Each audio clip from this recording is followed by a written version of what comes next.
nice to be here with you today. I'm glad that we have the opportunity to talk about a really important skill set. We're going to be talking about crucial confrontations. And first of all, I just want to describe what we mean by crucial confrontations. Now, I know that many of you have had an experience, whether at home, at work, at school, where you had a certain set of expectations, right? That you believed that somebody else was going to come through on a commitment that they've made to you. That they said that they would be at a certain place at a certain time and that they would be there. True? Yeah? Now, this skill set is for specifically when you had those expectations and they weren't realized. That people aren't behaving as they said they were. They aren't keeping their commitments. Poor behavior. They missed the mark. You had certain expectations and there's opened up a gap in those expectations between what you thought was going to be the performance and what the actual performance was. Now, I was working in an organization not too long ago where they were experiencing this kind of gap. I said, we have people here who are really difficult to get along with. Performance issues. I said, well, how do you handle them? They said, well, we figure that eventually they're going to retire, so we just kind of stick it out. And I said, well, how long till this person retires? And they said, oh, it'll be about 10 years. Whoa. What happens in an organization when these gaps aren't addressed? What's the cost? That's what we want to take a look at this morning. Because when faced with these gaps, when faced with a miscommitment, someone fails to deliver, we have two choices. The first one is that we tuck it out. The second one is that we act it out. So many times we find that people are choosing this second choice, that they act out rather than talk out their concerns. And another organization that I was working with just recently, they said, we had a similar kind of problem. So we have this behavior here called passing the trash. I said, passing the trash? What's that? I said, well, we have someone who's underperforming. We give them kind of a mediocre performance review, and then first chance we get, we transfer them to another department. Now imagine, what's that costing this organization? As they started to look at this, they found it was costing them more than they thought. They realized that there would be an impact on morale, that people wouldn't be as satisfied as they could be. But they didn't realize what effect it would have on productivity.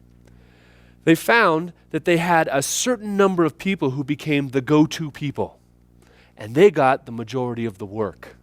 They got about 80% of the task because we could trust them to get it done. What about the other 80%? They're kind of coasting, letting it slide, right? What message does that send to the organization? It's okay to do that kind of thing. And so you started to see more and more people neglect commitments that they had made because that's just part of our culture. Until it was pretty regular current event that people would only deliver about 85% on a project or be, 2 to 3 weeks late on the good side. This became habitual in the organization. About a year ago, they hit some tough financial times, and they had another cost that was incurred that was unanticipated. They had a lot of underperformers in their organization, and it cost them about $3.5 million in packages to get these lower performers out of the organization to start over. They stood around and talked about it and said, I can't believe how much dead wood we had here. So I asked him, I said, did you hire dead wood? No. I said, how did it get there? How did this situation come to pass? And so often it's because we are acting out rather than talking out our concerns around these performance gaps. So if you are able to talk through these high stakes, right, disappointments, you'll see productivity increase. In one organization that we worked in, manufacturing, when they were able to address this issue, it led to a 50% increase in productivity. And a high-tech firm where they develop software codes, they found that when they were able to catch these problems and address them early on, talk them through, that they were able to improve quality by 30%. In their industry, they have something called a SEV1. A SEV1 is a fatal error in code. It means it's going to grind your program to a stop. So they reduced the number of SEV1 problems, errors, that were being created in the code, therefore improving quality by about 30%. We also look beyond industry and find that if you're able to confront other people about disappointments, that it can improve your relationship. There's been a number of scholars, some of which you may be familiar with. Markman out of the University of Denver, Gottman out of the University of Washington, who have studied how those couples who are most successful, who report most satisfaction in their relationships, get to that point. We often think of it as how much we have in common or how much mutual love we feel. Those things are important, but the predictor of success, of happiness, is how we handle the negative emotions, the gaps in our expectations. What Markman found, one of those researchers, was if he could help people deal with these situations, he could reduce the number of people who would get divorced by about 50%. Amazing. Find that these skills will help you improve your relationships at home, at work. Improve your ability to influence, to get to results while actually building and fostering relationships. So what are we talking about here? We're talking about a powerful process. Crucial confrontation derives its power from the process. It gives you steps to think about what to do before, during, and then after a confrontation. Today we're going to look at one of those before skills. And we're going to be looking at the top of that model. It says what to do before we go into a crucial confrontation. I need to pause for a moment and to preface this next little section, share with you a proverb that I recently learned. My sister-in-law is Japanese, and she grew up in Hokkaido. And the other day she shared this proverb with me, Japanese proverb.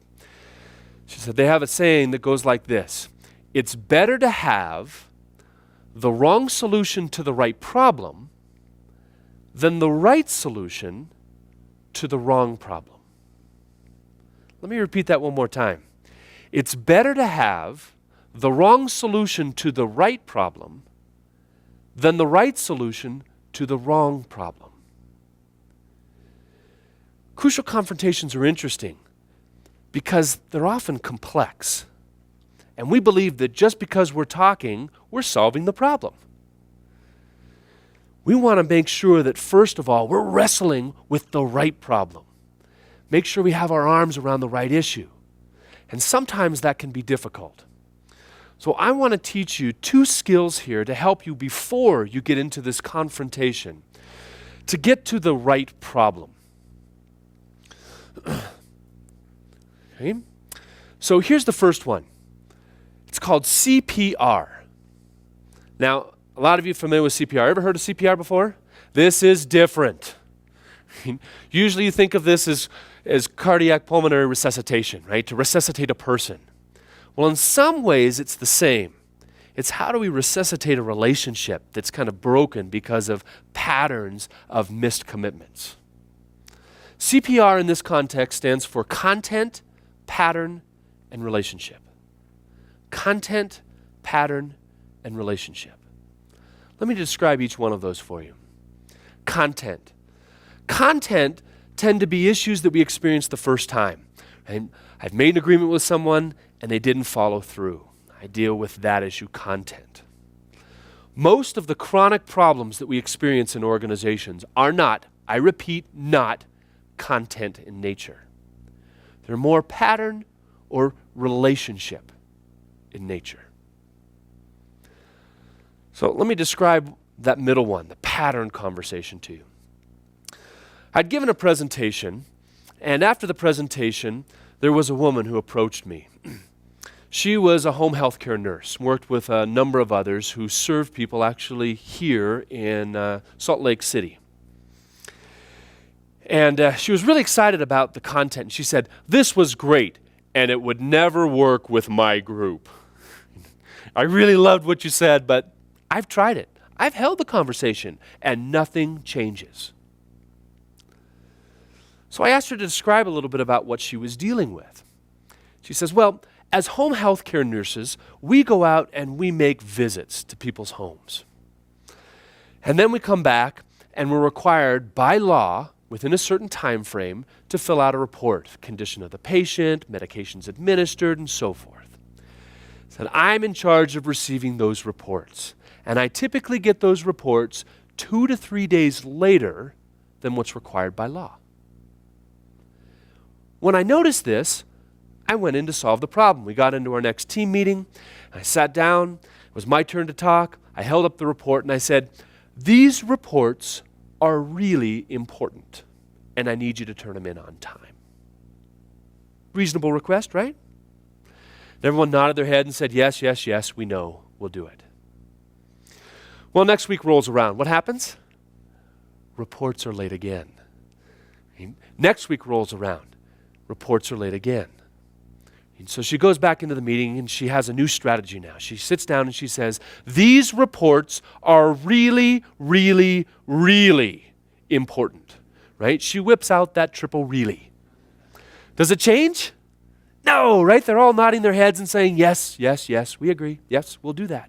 The next week rolls around, nothing happens. So she starts to get very upset. And anytime she can, she directs them towards the reports, right? Makes subtle comments until one day she can take it no longer. She comes in with a new strategy. She sits down, and as soon as the meeting starts, she whips out that report and she says, "These reports are really important." You notice how her strategy's changed?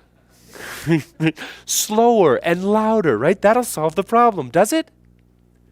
No. Think about this for a moment. Why does she remain stuck? Is she wrestling with the right problem? I'd submit to you, no. That she's dealing with this as if reports are really important is the problem. What's the real problem? The real problem is that week after week, they say they'll turn them in on time, and then they don't. Until she gets to that issue, she remains stuck. So often we only deal with that surface issue. Reports are important, and we don't get down to the pattern that is really at the root of lack of results, of missed opportunities, of all the types of problems we've been talking about today. Now there's another type of conversation that we can also hold, right? We talked about content. We talked a little bit about pattern, but there's also this relationship kind of conversation. Patterns left unchecked eventually spill into the relationship. I was working in another organization at one point, corporate HR. They had to coordinate at times with the university in the organization. They said, depending who's at top will determine who gets power below. So you have one leader and the HR department's more empowered. You have another leader and corporate university's more empowered. Well, this fellow from HR, he has to coordinate with schedules and plannings and so forth for the next year with his counterpart from the university. He says, I will not have a conversation with them about anything. I said, why is that? He goes, I don't trust them. Any information that I provide will be used against me. So why should I have a conversation? Where is he stuck? This is a pattern over time that's starting to affect the relationship. It starts to affect trust. That's the issue. Until they resolve that, they remain stuck. It's not about they're going to use the information against me as much as it is I can't trust that the information that you're giving me is going to be accurate, that you're going to live up to your word. Different kind of conversation. Now, what makes all of these issues, situations, and circumstances so tough is that sometimes we have all three. Right? A content, the latest infraction of a pattern that's been going on that's starting to affect my relationship. So one of the things that will be super important as you go to address your situations is first ask yourself, what kind of issue am I dealing with? Content, pattern, and relationship.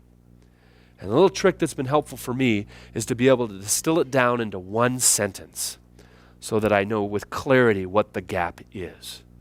If you can do this, you'll find that many of the problems that seemed unsolvable are more likely to be solved because you're getting your arms around the right problem. So thank you very much, and good luck as you step out to the crucial confrontations that you face.